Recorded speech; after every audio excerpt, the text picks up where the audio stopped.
Hello, I'm Mei Chia, a high school teacher using OpenSciEd and an OpenSciEd facilitator. In this video, I will give an overview of Lesson 8 and wrap up with some tips and tricks. Lesson 8 begins with a video and then animations of collisions in order to establish the timing of events in a collision. So students wonder how safety features potentially reduce injuries during the small window of the collision time. Let's briefly recap on how we got to Lesson 8. In Lesson 7, we saw that various factors such as vehicle mass, speed, and safety features are correlated with traffic safety trends.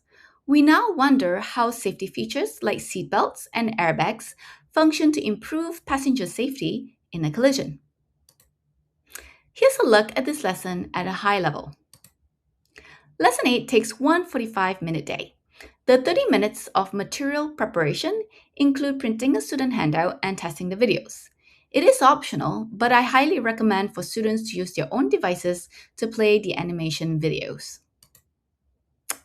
In this lesson, through analyzing the animations and constructing timelines, students figure out that the vehicle, protected and unprotected crash test dummy, each experience a change in velocity of different durations of time.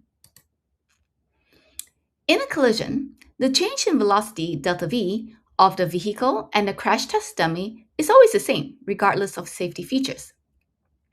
The vehicle takes the same amount of time to go from its initial velocity to a velocity of 0, regardless of whether a seatbelt and airbag acts on the crash test dummy. However, the crash test dummy changes velocity over a longer period of time when a seatbelt and airbags act to slow down and bring the crash test dummy to a stop.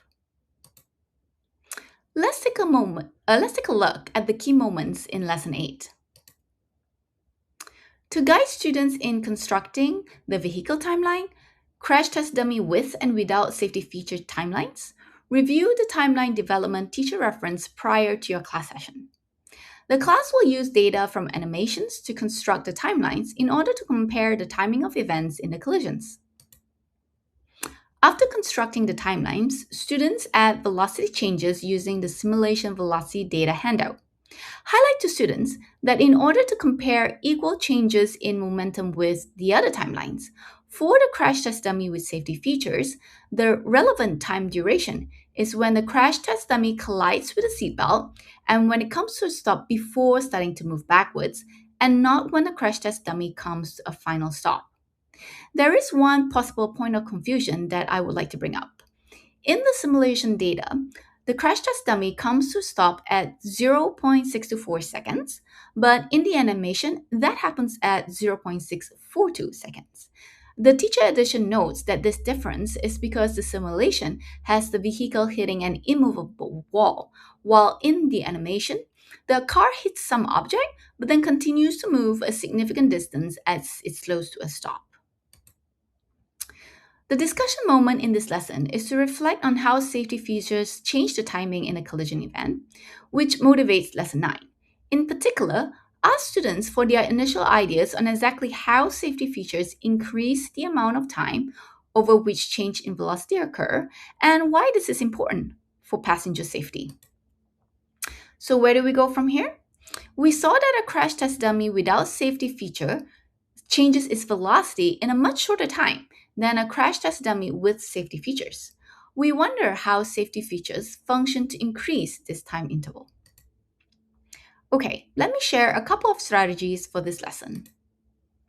I found my students to be more engaged when they watch the animations on their own devices to establish the timing of collision events. I typically give them about 5 minutes to collect as much data as they can from the animations, but I do provide them with these values at the end of 5 minutes so that they can begin constructing the timelines. They work in group of about 4 students and use a large whiteboard to construct the timelines. To facilitate stacking and comparing across timelines, I prompt students to consider how they should scale the timelines. In addition to adding velocity changes to the timelines, I asked students to sketch velocity time graphs using the times and velocity from the timelines. I found this task to be good practice for students and also a way to formatively assess whether they understood what caused the velocity of the vehicle and crash test dummy to change. Now, there are no new words added in this lesson. And in terms of poster management, at the beginning of lesson 8, help students to start connecting changes in velocity and forces in collisions by pointing back to the force and motion relationships poster from lesson 6. At the end of lesson 8, create a chart paper version of the timelines titled Vehicle Collision Timelines for reference in the next lesson. Well, this is lesson 8 in a nutshell. Lesson 8 is the start of students' exploration about how vehicles are designed to keep people safe. Join us again in Lesson 9, where students figure out exactly how safety features like seatbelts and airbags function to improve passenger safety. Thank you.